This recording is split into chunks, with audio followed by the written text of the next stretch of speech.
பணம் இருந்தால் எதையும் வாங்கலாம் என்று நம்பிய ஒரு மனிதன் இருந்தான். அவன் பெயர் ஜெஃப்ரி எப்ஸ்டீன். இந்த உலகத்தில் மிகவும் அதிர்ச்சியான, மனதை உலுக்கும் கதைகளில் ஒன்று இது. 2019இல் அவன் இறந்து போனான். ஆனால் அவன் விட்டுச் சென்ற ஆவணங்கள் இப்போது வெளிவந்து கொண்டிருக்கின்றன. இந்த ஆவணங்களில் என்ன இருக்கிறது தெரியுமா? 13 முதல் 16 வயது வரையிலான சிறுமிகளை பாலியல் வன்கொடுமைக்கு உள்ளாக்கிய கொடூரமான கதைகள். எப்ஸ்டீனுக்கு சொந்தமான லிட்டில் செயின்ட் ஜேம்ஸ் என்ற தனித்தீவில் நடந்த அந்த கொடுமைகள் இப்போது வெளிச்சத்துக்கு வந்திருக்கின்றன. இந்த தீவை அவன் தன்னுடைய தனிப்பட்ட நரகமாக மாற்றியிருந்தான்.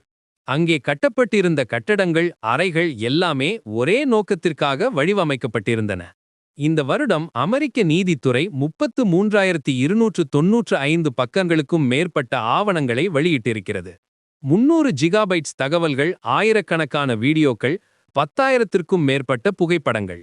அதில் பல அதிர்ச்சியான உண்மைகள் வெளிவந்திருக்கின்றன. FBI-யின் விசாரணையின் போது கண்டுபிடிக்கப்பட்ட இந்த ஆவணங்கள் 1000த்திற்கும் மேற்பட்ட பாதிக்கப்பட்டவர்களின் கதைகளை சொல்கின்றன. இந்த ஆவணங்களில் சர்வைலன்ஸ் ஃபுட்டேஜ்கள், flight logs, court filings, audio recordings என்று அனைத்தும் இருக்கிறது. எப்ஸ்டீன் இறந்த அந்த இரவில் அவனுடைய ஜெயில் செல்லில் என்ன நடந்தது என்பதை காட்டும் வீடியோ ஃபுட்டேஜ் கூட வெளியாகியிருக்கிறது. இந்த ஆவணங்களில் பல பகுதிகள் ரிடாக்டட் செய்யப்பட்டிருக்கின்றன. குறிப்பாக பாதிக்கப்பட்டவர்களின் பெயர்கள் மற்றும் அடையாளங்கள் மறைக்கப்பட்டிருக்கின்றன. FBI-யின் எவிடன்ஸ் லிஸ்டில் மிகவும் அதிர்ச்சியான விஷயங்கள் இருக்கின்றன.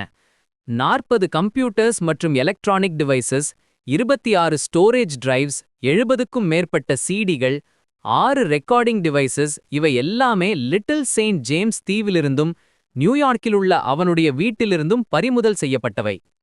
அதில் ஒரு சிடியில் கேர்ள் பிக்ஸ் நியூட் புக் 4 என்று லேபிள் செய்யப்பட்டிருந்தது. LSJ லாக் புக் என்று குறிப்பிடப்பட்ட ஒரு ஃபோல்டர் இருந்தது. அது லிட்டில் செயின்ட் ஜேம்ஸ் ஐலண்டின் விசிட்டர் ரெக்கார்ட்ஸை குறிக்கிறது. அந்த தீவுக்கு யார் யார் வந்தார்கள் என்பதை காட்டும் போட் ட்ரிப் லாக்ஸ் கூட கிடைத்திருக்கிறது.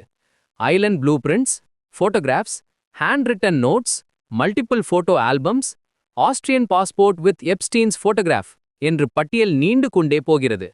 அதில் ஒரு ஃபோட்டோ ஆல்பமில் photo album of girl and Epstein என்று எழுதப்பட்டிருந்தது. ஒரு பேக்கில் காப்பர் ஹேண்ட் கஃப்ஸ் மற்றும் விப் கிடைத்திருக்கிறது. எப்ஸ்டீனின் பார்ட்னர் கிலேன் மேக்ஸ்வெல் என்ற பெண் சிறுமிகளை ஆட்சேர்ப்பு செய்து அந்த நரகத்துக்கு அனுப்பியிருக்கிறாள். இவள் எப்படி வேலை செய்தால் தெரியுமா?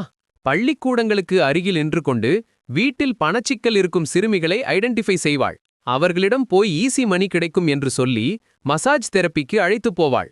முதலில் $100, $200 கொடுத்து நம்பிக்கையை உண்டாக்குவாள்.